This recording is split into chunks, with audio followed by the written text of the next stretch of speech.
La lección de hoy es la número 3 y lleva por título Llamamiento del profeta Ezequiel e investidura de poder. Vamos a estar basando la lección en los capítulos 2 y 3 del libro de Ezequiel.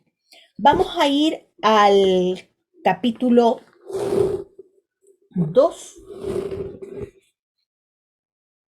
y vamos a ver algo interesante que en este primer versículo de este capítulo aparece ahí y nos habla de aquel que nos llamó a su luz admirable y dio su vida por nosotros. Alejandro, el versículo 1 del capítulo 2. Ok, dice así, me dijo, hijo de hombre, ponte sobre tus pies y habla, y hablaré contigo. Así es. Esa expresión hijo de hombre, mire, vamos a ver que después de la visión que Ezequiel había contemplado y que revisamos la semana pasada en el capítulo 1, Ezequiel se postró sobre su rostro.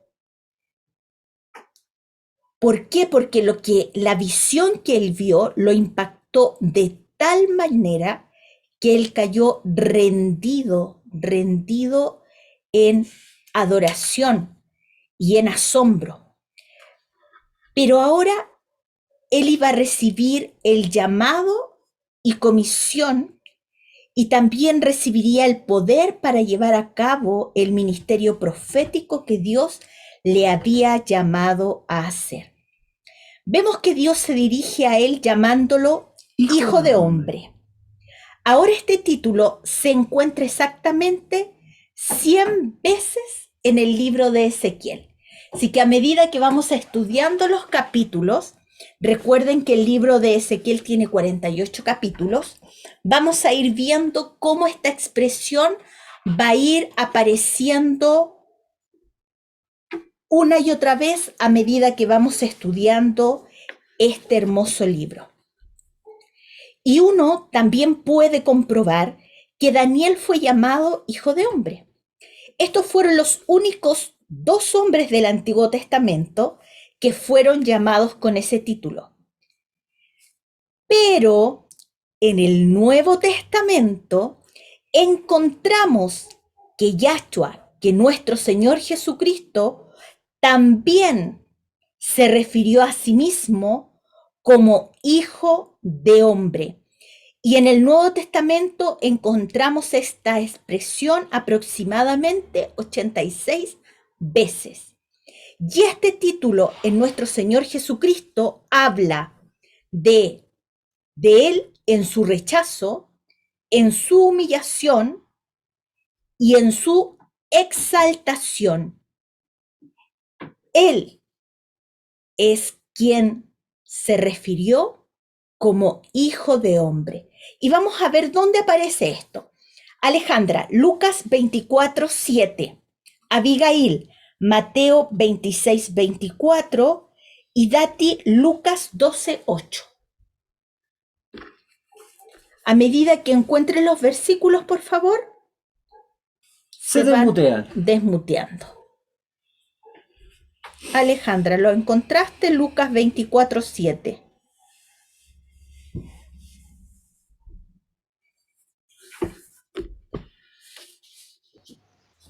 Dice, diciendo, es necesario que el Hijo del Hombre sea entregado en manos de hombres pecadores y que sea crucificado y resucite al tercer día. Así Amén. es. Estábamos hablando entonces que este título, Hijo de Hombre, hablaba de nuestro Señor Jesucristo en su rechazo, en su humillación y en su exaltación. Y ahí, en ese versículo, queda claramente expuesto. Mateo 26:24, Abigail. Dice, pues el Hijo del Hombre tiene que morir, tal como lo declararon las Escrituras hace mucho tiempo. Pero qué terrible será para el que lo traiciona. pero qué terrible será para el que lo traiciona. Para ese hombre sería mucho mejor no haber nacido. Así es. ¿Y de qué escrituras estaba hablando? Si en ese tiempo no estaba escrito el Nuevo Testamento. Ni siquiera todavía empezaban los apóstoles a escribir las Exactamente. cartas ni las epístolas. Estaba hablando de estas escrituras, de las que hoy nosotros estamos estudiando. Así es. Lucas 12:8. Amén, dice. Les digo la verdad, a todo el que me reconozca en público aquí en la tierra, el Hijo del Hombre también lo reconocerá en presencia de los ángeles de Dios. Amén. Es importante reconocer a nuestro Señor Jesucristo en toda la plenitud como Hijo de Hombre, como Hijo de Dios, como León de la tribu de Judá, como Rey de Reyes y Señor de Señores. Amén. Por supuesto, porque Él es, el que era y el que ha de venir. Aleluya. Recuerde, oye Israel, el Señor tu Dios, uno es. Amén. Ezequiel pasó verdaderamente por muchos sufrimientos y lo vamos a ver a través de estos capítulos que vamos a ir estudiando los días viernes.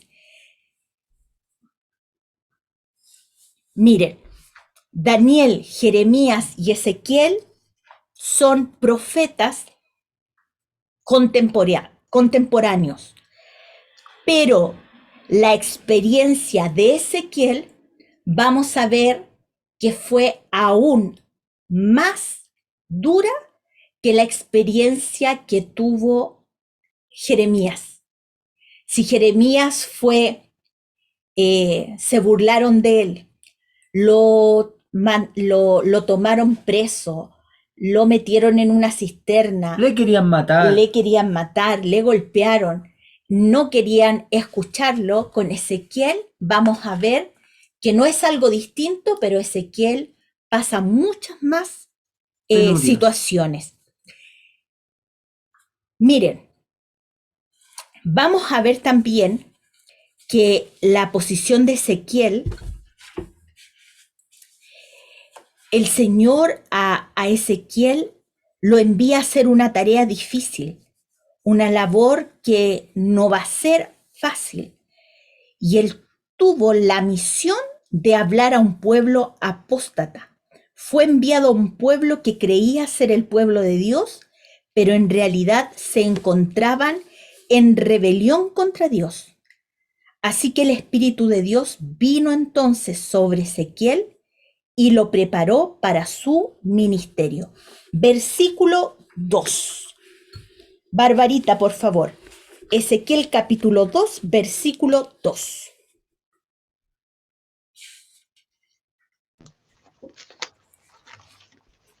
Dice así: cuando me habló, el Espíritu entró en mí y me mantuvo de pie para que pudiera escuchar al que me hablaba.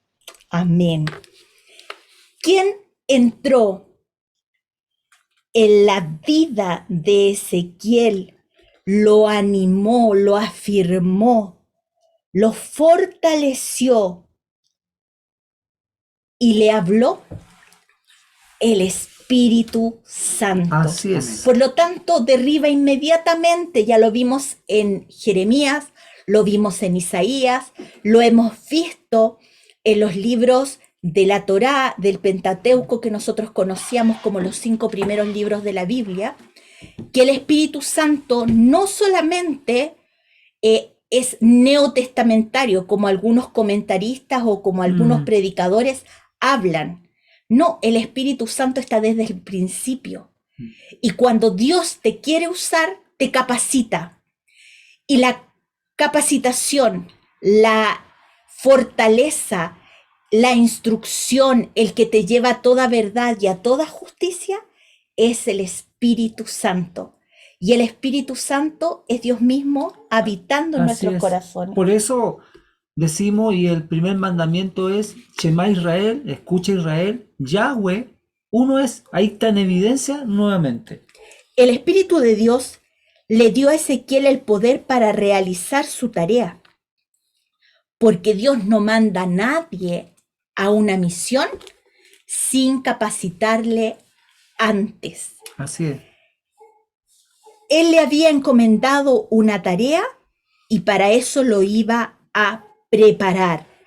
Creo que cuando Dios nos llama a hacer una tarea, también el Señor nos da el poder a través de su Espíritu Santo para que nosotros no flaqueemos durante ese proceso. Y de hecho lo que hemos estado viviendo nosotros durante todo este tiempo, estos años ya, nosotros ya podemos hablar de años, ¿cierto? Nos conocemos 2, 3, hasta 5 años, hemos estado siendo capacitados a través de la Escritura.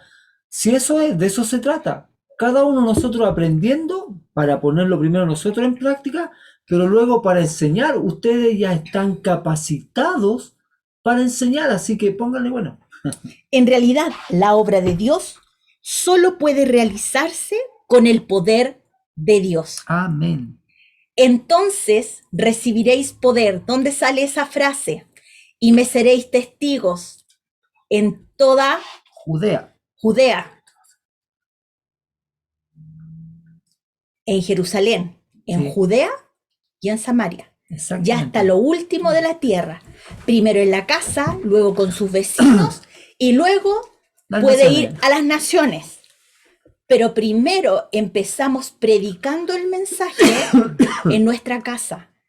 La transformación de Dios se ve en nuestras vidas de adentro hacia afuera. ¿Por qué? Porque es de adentro hacia afuera. Porque cuando el poder de Dios impacta nuestra vida, cambia nuestra manera de pensar y comienza a hacer una transformación tal que nosotros comenzamos a cambiar nuestra manera de vivir. Por lo tanto, los que están cerca, los que están a nuestro alrededor, los de nuestra casa, comienzan a ver que nosotros comenzamos a reaccionar, a tener actitudes distintas a cómo reaccionábamos antes con algunas situaciones. Y comienzan a ver nuestros cambios. Ahora, si no está pasando nada, hay que hacerse una revisión, exponerse a la luz de Cristo y empezar a ver qué es lo que está pasando, por qué mis actitudes siguen siendo iguales y no han cambiado. Puede ser que yo no he dejado que el Espíritu Santo trabaje en mi vida. Y esas son las auditorías que hoy día más que nunca tenemos que hacernos. El retorno de nuestro Señor está ya que a la vuelta. No está como cuando yo recién le conocí,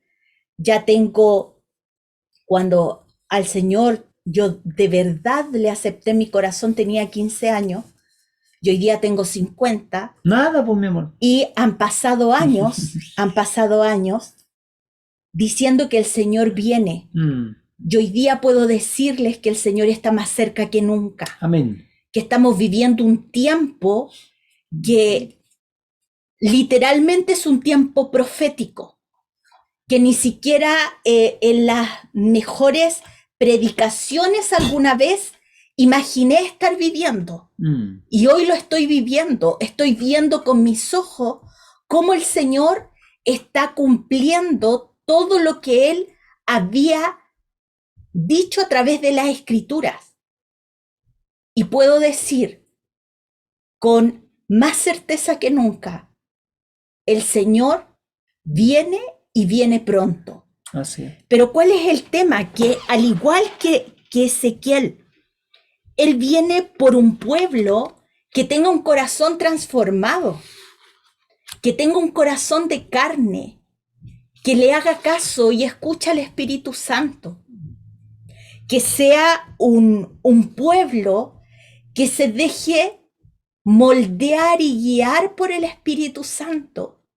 Y eso es lo que aquí está pasando con Ezequiel. Le dice, y luego que me habló, entró el Espíritu Santo en mí, me afirmó sobre mis pies y oí al que me hablaba. El Espíritu Santo nos guía a Yahshua, nos guía nuestro Dios, Mm. nos guía para saber cómo adorarle, cómo estar en su presencia. Nos guía y nos da la fortaleza para conectarnos y aprender de su palabra. Si usted y yo estamos acá es porque está su Espíritu Santo morando en nosotros y necesariamente debe haber una transformación en nuestras vidas. Tuvimos una experiencia cortita con Emma. Tomamos un colectivo ahí en exposición. El hombre que manejaba todas las alabanzas de Adrián Romero ahí, pero por teléfono, siendo un hombre totalmente distinto. Y nos miramos y no podía ser. O sea, su música del Hablaba de Señor, Dios. pero él por el teléfono era totalmente opuesto a lo que iba escuchando. Un mero religioso, una mero simpatizante. El Padre no quiere religiosos ni simpatizantes de él. Quiere personas, hombres transformados por el Espíritu Santo. Consecuente, bien, Daniel. 3 y 4, Daniel, de Números, de Ezequiel capítulo 2. Amén. Dice lo siguiente. Hijo de hombre, me dijo, te envío a la nación de Israel, un pueblo desobediente que se ha rebelado contra mí. Ellos y sus antepasados se han puesto en mi contra hasta el día de hoy. Son un pueblo terco y duro de corazón. Ahora te envío a decirles, esto dice Yahweh soberano. Fue una declaración tremenda por parte de Dios. Llamar a su pueblo rebelde no era una alegría del Padre. No. Yo creo que ningún papá como nosotros nos alegra cuando nuestros hijos tienen actitudes de rebeldía. No es agradable, no nos llena de alegría ni nos da contentamiento. El padre estaba triste, estaba realmente con este pueblo terco, estaba enviándoles nuevamente una advertencia a través del profeta Ezequiel. Nuestro Dios, Yahweh, estaba enviando a Ezequiel a un pueblo obstinado. La palabra rebelde aparece una y otra vez en este libro. Este pueblo estaba realmente en contra de Dios. Y esta palabra fue traducida como nación, pero en el original hebreo es goy, que los israelitas utilizaban para referirse a los gentiles, a esa nación pagana. ¿Qué significa gentil? Sin Dios ni ley. Así estaba este pueblo, rebelde, gentil, sin Dios ni ley. Habían dejado que las naciones paganas, con sus cultos, con sus dioses, con sus costumbres, sedujeran su corazón y fueran endureciendo, colocando tosudez, sordera. Como dice Daniel, me está aquí soplando soberbia sobre la vida de este pueblo, de esta nación. Y Dios les está mandando a este profeta a hablarles a esa gente. Lo que había ocurrido fue que Israel se había hundido al mismo nivel que las naciones paganas que le rodeaban. Y Dios dijo entonces que eran una nación rebelde y que se habían puesto en su contra. Mire, y vamos a recordar lo mismo que el Señor le dijo a su pueblo, pero a través del profeta Jeremías. Alejandra, Jeremías 2:19 y Barbarita, Jeremías 8:5. Vayan 2 libros atrás y vamos a Jeremías 2:19 primero.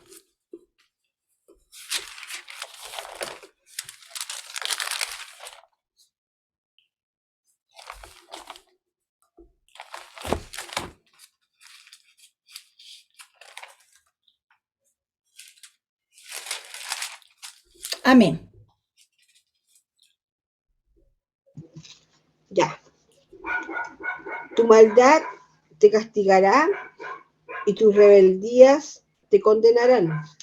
Sabe pues y ve cuán malo y amargo es el haber dejado tú a Yahweh tu Dios y faltar mi temor en ti, dice el Señor Yahweh de los ejércitos.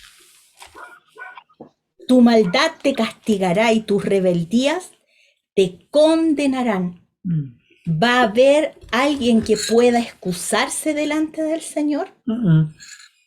Vamos a ver qué es lo que dice Jeremías 8:5. Barbarita, por favor.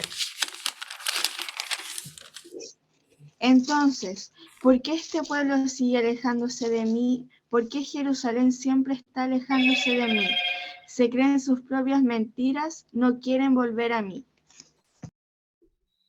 Y en la versión Reina Valera dice, Tati, por favor, el 5. ¿Por qué es este pueblo de Jerusalén rebelde con rebeldía perpetua? Abrazaron el engaño y no han querido volverse. Ahí está en las dos versiones. La rebeldía de ellos los engañó a sí mismos. Y realmente estaban en contra de las instrucciones que el Padre les había dado. Quien conoce al Señor y se aparta de sus caminos es un hijo rebelde. Un apóstata. Es alguien que no va a poder excusarse porque él no va a errar por ignorancia, sino que él está errando A sabiendas. a sabiendas hacer lo bueno y está haciendo lo malo. Por eso es que nosotros debemos tomar estas advertencias en altura de mira para que no cometamos los mismos errores y realmente estemos tomados de la mano del Señor. Abigail, por favor, Ezequiel capítulo 2 del versículo 5 al 10. Ezequiel 2, del 5 al 10. Dice, ya sea que te escuchen o se nieguen a escuchar, pues recuerda que son rebeldes, al menos sabrán que han tenido un profeta entre ellos. Hijo de hombre, no tengas miedo ni de ellos ni de sus palabras. No teman, aunque sus amenazas te rodeen como ortigas, zarzas y escorpiones venenosos. No te desanimes porque sus ceños fruncidos, por muy rebeldes que ellos sean, debes darle mis mensajes, te escuchen o no. Sin embargo, no te escucharán, porque son totalmente rebeldes. Hijo de hombre, presta atención a lo que te digo. No seas rebelde como ellos. Abre la boca y come lo que te doy. Luego miré y vi que se me acercaba una mano que sostenía un rollo, el cual él abrió. Entonces vi que estaba escrito en ambos lados con cantos fúnebres, lamentos y declaraciones de condena. Amén. Dios iba a asegurarse de que este pueblo que estaba ahí a orillas del río Quebar, que se estaba lamentando porque había sido tomado cautivo, supieran que había profeta entre ellos, Claro. que había alguien que le estaba hablando el mensaje de parte de Dios. Después de que Ezequiel se hubiera ido, y aunque hubieran estado en desacuerdo con él, la gente reconocería que un profeta de Dios les había hablado. Estas palabras revelan que aparentemente Ezequiel iba a encontrarse en peligro, pero Yahweh le anima diciéndole que no tenga temor de ellos, ni de sus palabras. Aquí vemos al Señor realmente explicándole exactamente a Ezequiel cómo va a ser su ministerio. Ezequiel debía aplicar las palabras de Dios en su propia vida. Debía vivir las instrucciones de Yahweh antes de predicarla a los demás. Y esto también es una aplicación para nosotros. Nuestras acciones deben mostrar a quién servimos. Amén. Amén. No puede ser que nuestro discurso Mm, sea distinto a nuestras acciones. mm, Nosotros debemos ser congruentes, consecuentes. mm. Debemos ser un reflejo de la obra de Dios en nuestras vidas.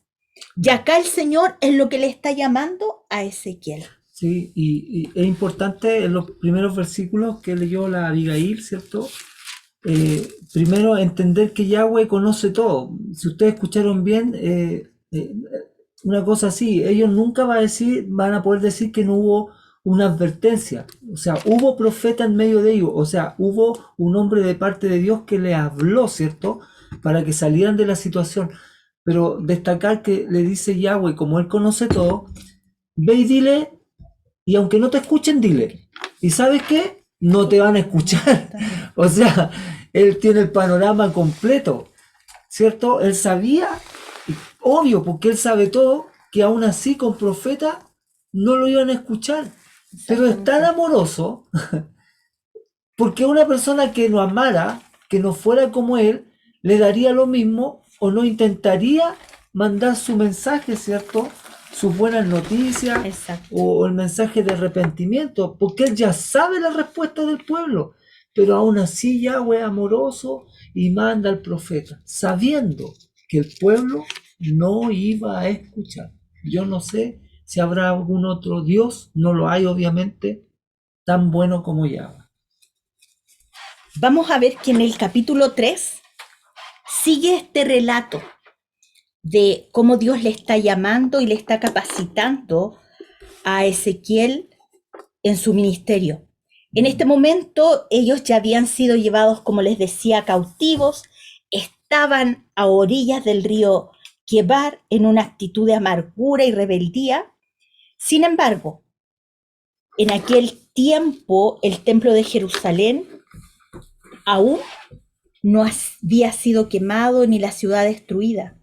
Esa destrucción no tendría lugar sino hasta 7 años después de que ese grupo de cautivos llegara a Babilonia. Por tanto, los profetas falsos aún les estaban diciendo que ellos eran el pueblo de Dios y que pronto regresarían a Jerusalén. Y en ese ambiente, en esa situación, es donde el Señor llama a Ezequiel al ministerio, y mientras todavía ese pueblo que estaba a orillas del río Quebar estaba escuchando a los profetas falsos decirle que no se preocuparan, que ya pronto iban a volver a Jerusalén y que iba a estar todo bien, Aparece Ezequiel. aparece Ezequiel. Con un mensaje totalmente distinto, ¿ah? Sino que diciendo va a haber juicios si siguen siendo rebeldes. Estamos en el capítulo 3 ya, Juanito Muñoz, ¿cierto? De Así es, Ezequiel. de Ezequiel. Bienvenido, un gusto tenerte en pantalla. Y vamos a leer del versículo 1, Dati, por favor, hasta el versículo 11. Amén. Dice, la voz me dijo, hijo de hombre, come lo que te doy, cómete este rollo. Luego ve y transmite el mensaje a los israelitas. Así que abrí la boca y él me dio a comer el rollo. Llénate el estómago con esto, me dijo. Al comerlo sentí un sabor tan dulce como la miel. Luego me dijo, hijo de hombre, ve a los israelitas y dale mis mensajes. No te envío a un pueblo de extranjeros que habla un idioma que no comprendes. No te envío a gente que habla un idioma extraño y difícil de entender. Si te enviara a esas personas, ellas te escucharían. Pero los israelitas no te escucharán a ti, como tampoco me escuchan a mí, pues todos y cada uno de ellos son tercos y duros de corazón. Sin embargo, mira, te he hecho tan obstinado y duro de corazón como ellos. Endurecí tu frente tanto como la roca más dura. Por lo tanto, no les tengas miedo ni te asustes con sus miradas furiosas, por muy rebeldes que sean. Luego agregó, hijo de hombre, que todas mis palabras penetren primero en lo profundo de tu corazón. Escúchalas atentamente, es para tu propio bien. Después ve a tus compatriotas desterrados y diles, esto dice Yahweh soberano, hazlo, te escuchen o no. Amén. Amén. Aquí vamos a empezar a ver que desde el capítulo 3, Alejandro, si puedes leer el versículo 7. 7, perfecto. Dame un segundito y lo leo al tiro. vamos a empezar a ver que habla acerca de la casa de Israel y más adelante en otros capítulos va a hablar de la casa de Judá. Y vamos a hacer una aclaración, un recordatorio de por qué se habla de dos casas Para que si es un podamos entender. solo pueblo. Sí, el El 7 7. dice así: Mas la casa de Israel no te querrá oír, porque no me quiere oír a mí, porque toda la casa de Israel es dura Ahí de va. frente y obstinada de corazón.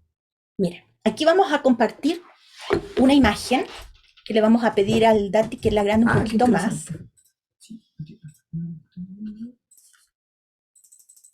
Mira, aquí en esta imagen que ustedes pueden ver, tenemos los estandartes de las dos casas.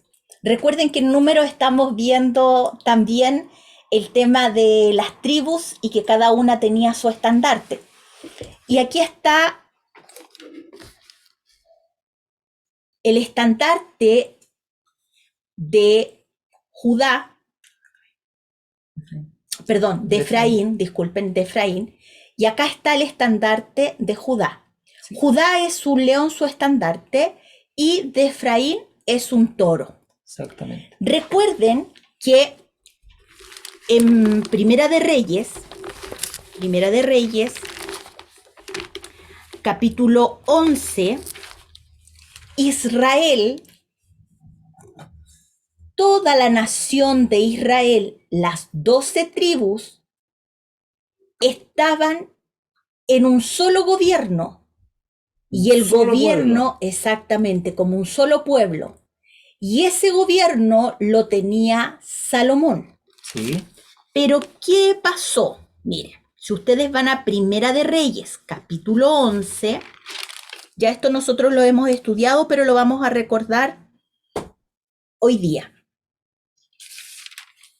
En el versículo 9 al 14 dice así: Y se enojó Jehová contra Salomón, por cuanto su corazón se había apartado de Jehová, Dios de Israel, que le había aparecido 2 veces. O sea, ¿cuántas veces antes Dios le había advertido a Salomón que estaba perdiendo el rumbo? 2 veces.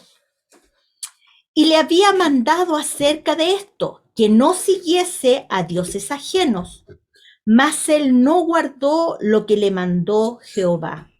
Y dijo Jehová a Salomón: por cuanto ha habido esto en ti y no has guardado mi pacto y mis estatutos que yo te mandé, romperé de ti el reino y lo entregaré a tu siervo. Sin embargo, no lo haré en tus días, por amor a David tu padre.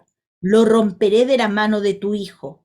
Pero no romperé todo el reino, sino que te daré una tribu a tu hijo, por amor a David mi siervo y por amor a Jerusalén, la cual yo he elegido.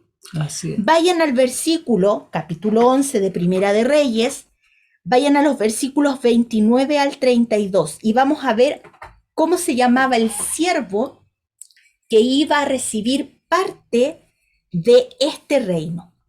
Aconteció pues en aquel tiempo que saliendo Jeroboam de Jerusalén, le encontró en el camino el profeta Ahías, silonita, y éste estaba cubierto con una capa nueva, y estaban ellos 2 solos en el campo. Y tomando Ahías la capa nueva que tenía sobre sí, la rompió en 12 pedazos. ¿Cuántos eran las tribus de Israel? 12. 12. Y en ese momento, en el reinado de Salomón, las 12 tribus formaban la nación de Israel. Y dijo a Jeroboam: toma para ti los 10 pedazos, porque así dijo Jehová, Dios de Israel: he aquí que yo rompo el reino de la mano de Salomón, y a ti te daré 10 tribus. ¿Cuántas tribus iban a ir a manos de Jeroboam, el siervo de Salomón? 10. Y él tendrá una tribu por amor a David mi siervo y por amor a Jerusalén, ciudad que yo he elegido de todas las tribus de Israel. O sea, el hijo de Salomón, Roboam, se iba a quedar con 2 tribus, la tribu de Judá y la tribu de Benjamín. Miren, y aquí este era el reino completo, pero Sí. cuando se dividió, Jeroboam se fue al norte con 10 tribus y Judá con 2 tribus quedó en el sur. Así es.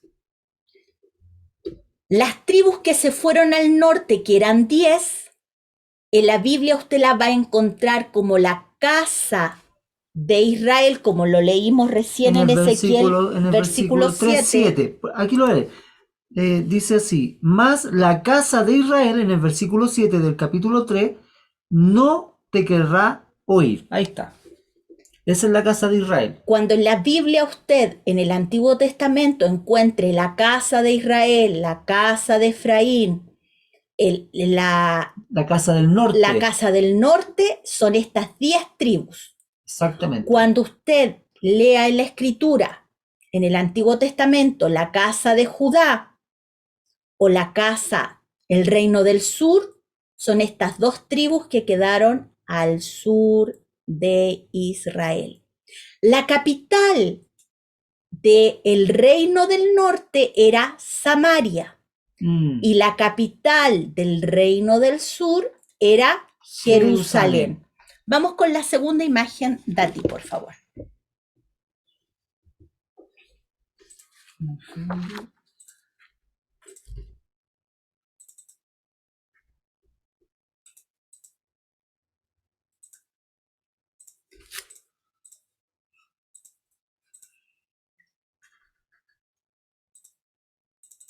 Y aquí vamos a entender algo maravilloso que después lo vamos a ver en detalle en el capítulo 37 de Ezequiel. En el capítulo 37 habla de 2 temas. Habla de el valle de huesos secos y habla de los 2 palos en su mano. ¿Qué es lo que sucedió? Un palo se refería a la casa de Israel, sí, que había sido cautiva por los asirios. Ya habían perdido su identidad. Ya ellos, los judíos, le llamaban gentiles. Así es. Y gentiles nosotros ya sabemos que significa sin Dios y sin ley. Porque ellos, la cultura pagana de los asirios y también la influencia de otras naciones, como aparece ahí en el dibujo, fue tal que ellos perdieron su identidad israelita. Por lo tanto, no sabían cómo se llamaba su Dios, ni tampoco de sus instrucciones. Aparte que fueron expulsados hacia otras naciones, o sea, empezaron a formar otros países. Y la casa de Judá, así es, ellos fueron tomados cautivos por Babilonia. Sí, po. Pero ¿cuál era el carácter O la forma de conquista de Babilonia, Alejandro? Sí, la forma de conquista de los babilonios era muy distinta a los asirios. Los asirios mezclaban, ¿cierto? Y hacían que se olvidaran de su cultura. En cambio, los babilonios, ¿cierto? Permitían que ellos siguieran adorando a su Dios, con algún tipo de manteniendo su cultura. Entonces, no se olvidaban fácilmente los de la casa de Judá de Yahweh, po. Mantuvieron el nombre de todo.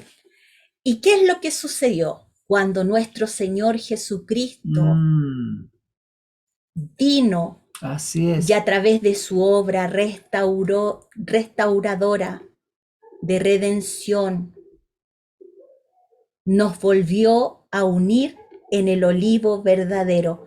¿Cómo se llama el olivo verdadero? Israel. Por eso no se trata de estar salvando de religiones, se trata de un pueblo. ¿Se da cuenta? Ahí está. Y Yahshua, ¿cierto? En Ezequiel La profecía es con 2 maderos. ¿Y dónde muere Yahshua? En el madero. En la Y en el cruz. madero, en la cruz, él está diciendo, aquí estoy volviendo a unir las 2 casas. Estoy volviendo a unir al pueblo al cual yo vine a salvar. Yahshua vino a la casa de Israel a salvar a los gentiles y también a los de Judá. Y nosotros éramos gentiles, ¿se acuerdan? No conocíamos a Yahweh, no nada. Y hoy día, por creer en Yahshua, según Romanos 11, somos injertados, y ahí está la cruz, el madero, en el pueblo de Israel. ¿Se da cuenta que la historia siempre ha sido de un pueblo y no de religiones? Emita. Y ahora podemos entender mucho más claramente Así es. el capítulo 11 de Romanos Claro. y el capítulo 2 del libro de Efesios, cuando Pablo habla Así es. acerca de la ciudadanía que hoy tenemos, de la ciudadanía israelita, de que fuimos injertados siendo olivo silvestre, fuimos injertados en el olivo verdadero. A esto se refiere. Y en Efesios, cuando dice que de 2 pueblos hizo uno, Así es. a el capítulo 37 de Ezequiel, a lo que vimos, a la casa de Israel y la casa de Judá, se refiere que él hizo un solo pueblo. Aleluya. Amén. Así es. Entonces, vamos ahora a entender del capítulo 3, del versículo 1 al 11, de qué se tratan estos versículos. Nuevamente escuchamos la expresión hijo de hombre, que fue el título que el Señor le dio al profeta en esta tarea difícil. ¿Por qué? Porque también él iba a tener sufrimiento, iba a tener humillación, lo iban a rechazar. Experimentaría muchas cosas durante su ministerio. Nos llama la atención la frase, come lo que tienes ante ti, come este rollo. Era una dieta diferente, sí, porque cuando nosotros comemos la escritura, la palabra de Dios, no significa que literalmente vamos a romper las hojitas y la vamos a empezar a tragar. No, se trata de eso. Se trata de que cuando nosotros leemos la escritura y la aplicamos en nuestra vida, es una delicia, porque comenzamos a entender el amor inmenso de Dios hacia nosotros. ¿Qué me podrían decir ustedes desde que empezamos a estudiar Génesis, que ya hemos estudiado Génesis, Éxodo, Levítico, ahora vamos en Número, hemos estudiado Isaías, hemos estudiado Daniel, Apocalipsis, Wow. Jeremías, estamos estudiando Ezequiel, estamos estudiando Hechos. ¿Apocalipsis nombraste? Hemos estudiado el Salmo 119, hemos estudiado Lamentaciones. ¿Qué nos hablan todos esos libros que hemos estudiado? ¿Cuál podría ser el resumen de toda esa palabra estudiada? Exactamente lo que dice la Alejandra, el amor de Dios hacia nosotros, una y otra vez. En Jeremías lo vimos, pero de manera súper gráfica. Cada vez que el pueblo se rebelaba, Dios nuevamente iba a través del mensaje de Jeremías de advertencia, de misericordia, dándoles la oportunidad de que ellos pudieran decidir. Le dice, 2 caminos he puesto delante de ti. ¿No nos viene diciendo eso desde el principio? Sí, po. En cada situación, Él nos dice eso. Pongo delante de ti la vida y la muerte. Elige por cuál quieres transitar. Y si acá, obedeces mis mandamientos, es vida eterna. Si no obedeces mis mandamientos, es condenación eterna. Y acá no es distinto. Estudiar la palabra del Señor es una delicia. Mire, vamos al Salmo 119. Vamos al Salmo 119, el versículo 92 y 93. Juanito Muñoz, ¿puedes leer, por favor? Y la Abigail que busque los versículos 103 y 104 del mismo Salmo 119. Vamos para allá. Salmo 119, versículos 92 y 93. Juanito, te escuchamos.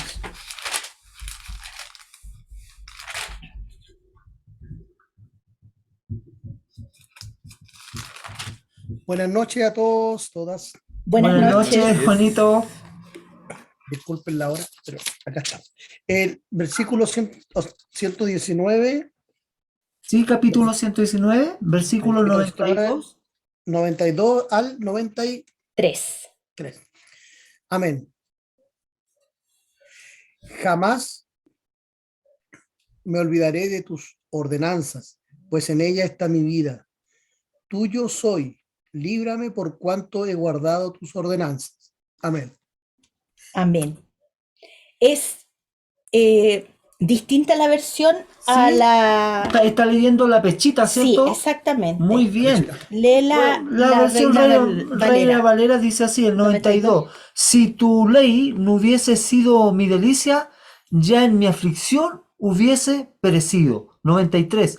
Nunca jamás me olvidaré de tus mandamientos, porque con ellos me has vivificado. Amén. Por lo tanto, al igual como leía Juanito y Alejandro, la palabra es una sola. Mm, Cuando entra a nuestra vida, es dulce, es una delicia cuando la entendemos, porque cuando tenemos nuestros corazones transformados por el Señor, va a ser un gozo leer la Escritura. Pero, ¿qué pasa cuando el mensaje va a un corazón rebelde, ya un corazón que está endurecido por la soberbia, por ir en contra de los mandamientos de Dios? ¿Qué le causa? Rechazo. Le causa ira, le causa molestia. Pero a nosotros su palabra nos vivifica. Amén. Así que en cada uno de nosotros, cuando estemos débiles, vamos a buscar fortaleza en su palabra. Amén. Cuando ya pensamos que ya estamos, ya no damos más, que ya la toalla está a punto de caerse de nuestras manos porque ya estamos agotados, la palabra del Señor nos vivifica. ¿Y qué dice Salmo 119, versículos 103 y 104, Abby? Qué dulces son a mi paladar tus palabras, son más dulces que la miel. Tus mandamientos me dan entendimiento, con razón detesto cada camino falso de la vida. Aleluya. ¿Quién nos da su palabra? Inteligencia. Para cuando el enemigo nos quiere venir a engañar y ponernos en un camino distinto, sacarnos de los mandamientos, nosotros vamos a poder con su palabra tener los filtros para decir, no, ese camino no me conviene, Así es. Amén. porque tu palabra ha sido a mi paladar dulce, tus mandamientos me han dado inteligencia, por lo tanto, puedo ver que ese camino que me estás poniendo delante es un camino de maldad. Puedes discernir entre lo santo, lo puro y lo profano. Aleluya. Versículo 12 al 21. Ya De estamos Ezequiel de 3. Ezequiel capítulo 3. ¿Y ya pasó la hora casi? Exactamente, así que vamos a tomarnos unos minutitos más para terminar todo el capítulo que tiene 27 versículos. ¿Qué? Juanito, si nos ayudas, por favor, Qué manera. del 12 al 21 del capítulo 3 de Ezequiel.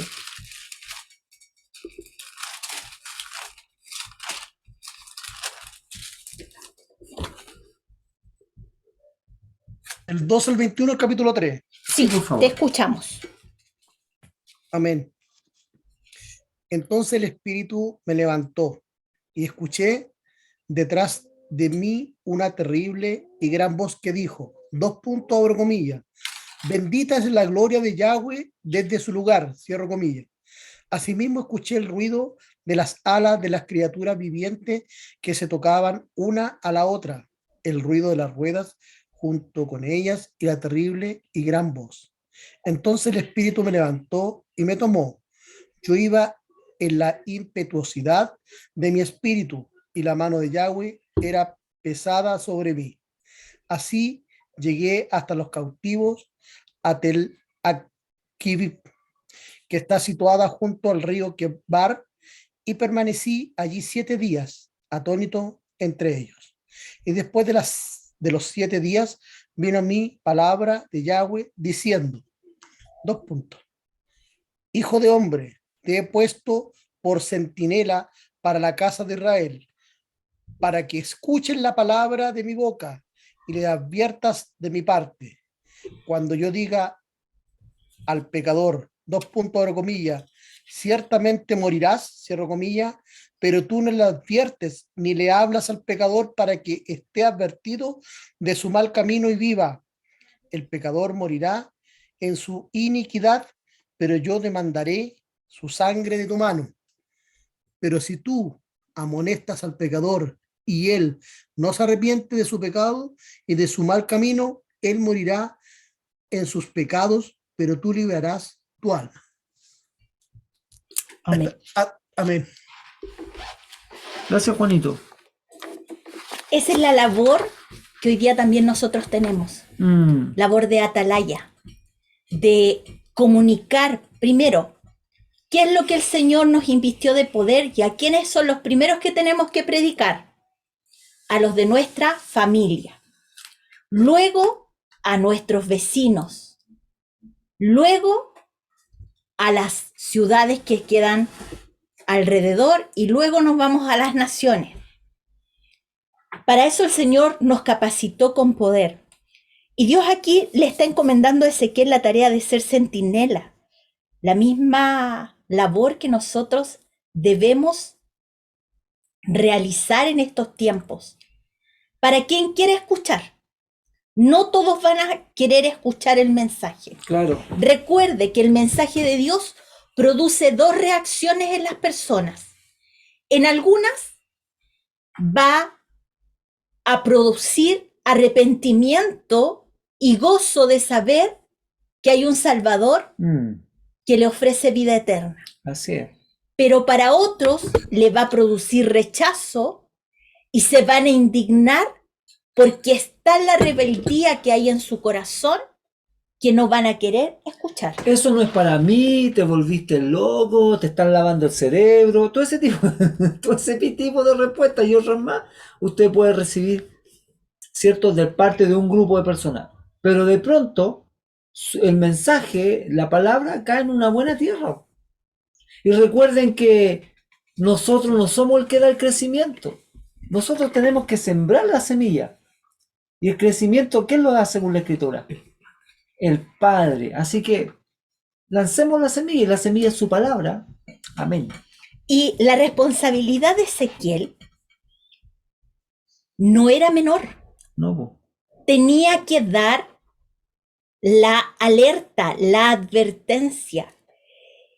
Y el Señor escogió un hombre adecuado para esta tarea. Él transformó su carácter en un carácter inquebrantable. Como le dice en el principio, en el capítulo 2, cuando leíamos, te haré aún más terco que ellos, pero no en la terquedad de rebeldía, sino que en ser persistente en el mensaje. Carácter fuerte, no achuncharse a la primera. A eso se está refiriendo. Exactamente. Eso. No. En términos, ¿cierto? Sino que fuerte, más duro que ellos. Amén. Pero en entregar el mensaje, no el corazón. Exactamente. En no quebrarse por las palabras en contra que iba a recibir. Así es, sino que en realmente estar firme y convencido de que Dios estaba entregando un mensaje a través de él y ese pueblo nunca iba a poder decir que no había oído la advertencia por parte de Dios. Y es el mismo tipo de carácter que necesita Yahweh de nosotros en estos tiempos. Es el mismo carácter. Fuerte, creyéndole a Él. hablando, no atemorizándose frente a los amigos, lo que dirán. No, hermano, acuérdese la palabra. El que se me avergüenza de mí aquí en la tierra, ¿qué dice Yahshua?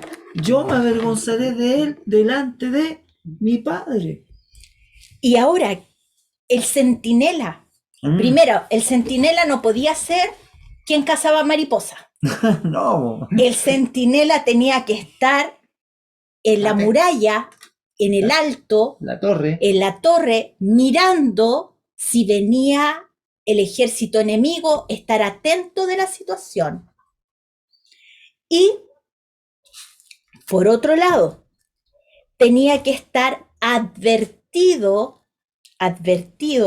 de lo que estaba pasando, y en el momento en que él veía movimiento extraño Como ahora. en contra, exactamente, en contra del pueblo, tenía que tocar la alarma. Así es. Mire, han pasado varias situaciones. Hay un enjambre sísmico en la zona central, por lo tanto la mochila tiene que estar siempre preparada, ¿ah? Estar alerta, estar todo bien advertido. Y eso es lo que hacía el centinela. Les estaba diciendo, ¿saben qué? Tú tienes que estar atento a lo que pasa. Mire, el centinela tenía que estar largas horas en la madrugada, atento Sí, a lo que estaba pasando. En Isaías capítulo 62, versículo 6, dice: sobre tus muros, Jerusalén, he puesto guardas que no callarán ni de día ni de noche. Nosotros también somos esos centinelas que no podemos callar. Amén. Salmos 127, 1. Si el Señor no edifica la casa, en vano trabajan los que la edifican.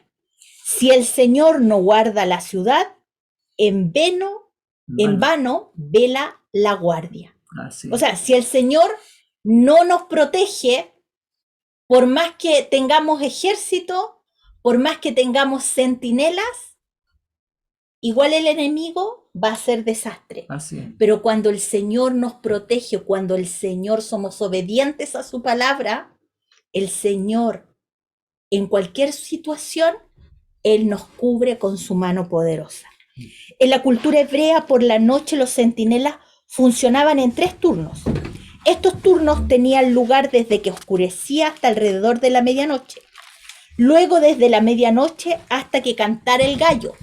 El gallo no es lo que nosotros conocemos como el canto del gallo, sino que era una persona que, como, no sé si recuerdan antiguamente. Sí, pues como los que son las 2 de la mañana y no sé qué más decía la frase. ¿Ya?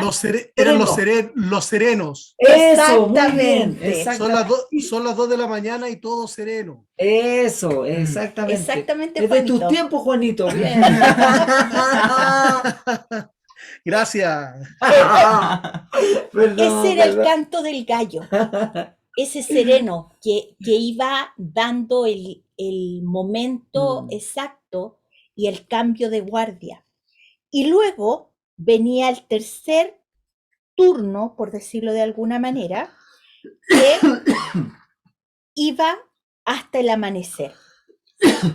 Por lo tanto, cuando leemos aquí Así es. que si no amonesta para que se arrepienta, esa sangre va a ser derramada de su mano, es una advertencia también para nosotros. Nosotros hoy tenemos que advertir de qué manera mostrar el mensaje del Evangelio con nuestros hechos y con nuestras acciones, que Dios es real y cambia la vida de aquellos que realmente se arrepienten de corazón. Y de esa manera entregar el mensaje para que nuestra familia pueda ver que en el Dios que hemos creído es un Dios de milagros y que es un Dios vivo, que es un Dios que hoy día sigue transformando vidas y restaurando familias. Amén. Y terminamos del versículo 22 al 27. Abigail, por favor, capítulo 3.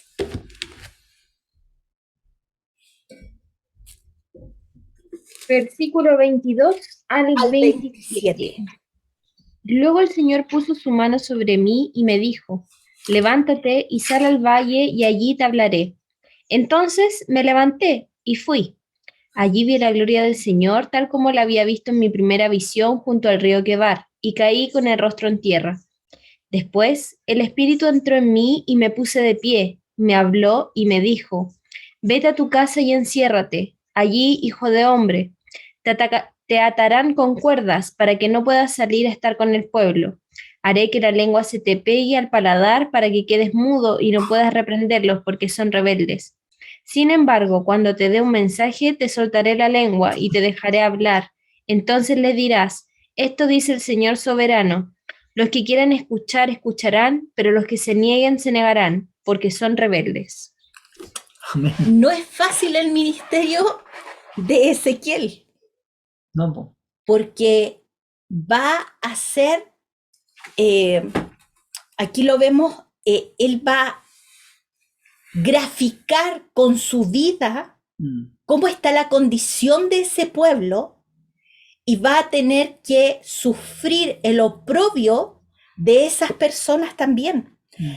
Pero la gloria de Dios es algo que produce una sensación extraordinaria en todos nuestros sentidos.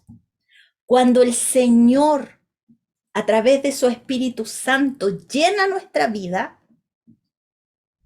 realmente todos nuestros sentidos son de una manera tocados y podemos palpar la misericordia de nuestro Dios. La gloria de Yahweh no tiene tamaño, No. no tiene dimensión, es infinita. La palabra de Dios nos dice en el Salmos 19:1 que los cielos cuentan la gloria de Dios y el firmamento anuncia la obra de sus manos. No se puede medir. La gloria de Yahweh tiene una belleza tremenda, inherente. Isaías 28:1, y de la flor marchita de su gloria, de su gloriosa hermosura. La gloria es hermosa, el cielo va a ser un hermoso lugar. Cuando estudiamos el libro de Apocalipsis y vimos descender la nueva Jerusalén, no es una imagen hermosa la que podemos ir imaginándonos cuando ésta viene bajando. ¿Y no será hermoso vivir allí? La gloria de Dios también tiene que ver con adorno. En Isaías 63:1 dice que aquel que está vestido con esplendidez, que marcha en la grandeza de su poder, hay una majestad en la gloria de nuestro Dios. El Salmo 8:1 declara, Señor, Señor nuestro, cuán grande es tu nombre en toda la tierra. Has puesto tu gloria sobre los cielos.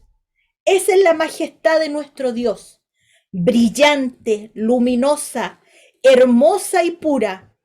Que esa gloria nos invada en esta noche. Que nuestros problemas ante la gloria de Dios Así es. sean diminutos. Que cuando nosotros nos sintamos que ya parece que los problemas nos sobrepasan, podamos alzar nuestras manos al cielo y decir, ¿de dónde vendrá mi socorro? Mi socorro viene de Yahweh, el que hizo los cielos y la tierra, porque la gloria de Dios llenará nuestra casa. Que el Señor les bendiga. Esa es la lección.